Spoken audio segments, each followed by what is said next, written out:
Liz and John have been working together for 2 years, and then after they started dating. At first, everything was wonderful. They were always on the same page professionally, and their personal relationship only made them more productive at work. However, after 6 months, they started to go into downhill relationship. Liz and John began fighting more and more, both at home and even in their workplace. Their fight affected their performance at work, and soon they were both called into the human resources office for a meeting. It was then that they realized that their relationship was causing more problem than it was worth. They decided to break up and try to remain friends, but it was difficult. Eventually, they stopped speaking entirely, and their once happy working environment turned into a nightmare for both of them. When it comes to workplace romance, there are definitely pros and cons to consider. On the other side, office relationship can lead to increased satisfaction and productivity at work. After all, who doesn't want to spend time with their significant other during the day?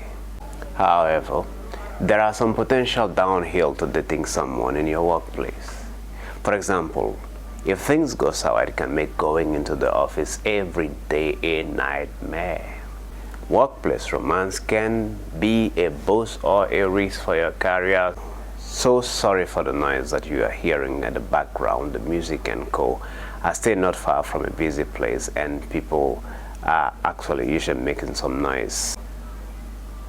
Today, I am taking a look into the second part of our Valentine series, sharing some easy things to keep in mind before starting a workplace relationship. One, first of all, be sure that you are both on the same page about keeping things professional. You don't want one person feeling like they have to hide their relationship from colleagues. Secondly, try not to let your personal life affect your work performance. If you are constantly fighting or distracted, it's going to show in your job. I gave you the instance of Liz and John. It definitely showed up in their work until human resources had to be aware. Number 3, be prepared for the possibility that things might not work out. Liz and John's cases, things didn't work out, but they were not prepared for that possibility, and affected their life until an extent that they were not even talking to themselves. If you break up, it's important to be able to remain civil and professional with each other. There is an age wisdom of praying about every relationship. This is very important. Every human being has one connection. It's a spiritual connection. When you pray about that relationship, you're able to connect as to know if that person is your friend for life, your soulmate or not.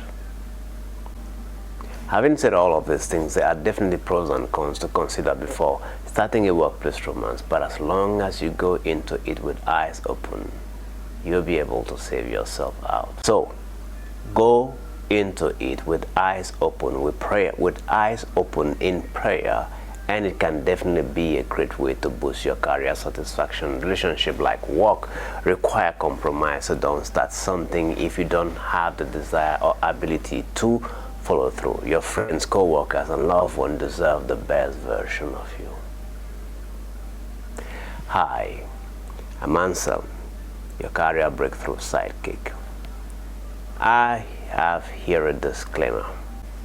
I am not a relationship expert, but I have had a great deal dealing with people, various people who have been involved in workplace romance, and these advices are drawn from years of interaction with them.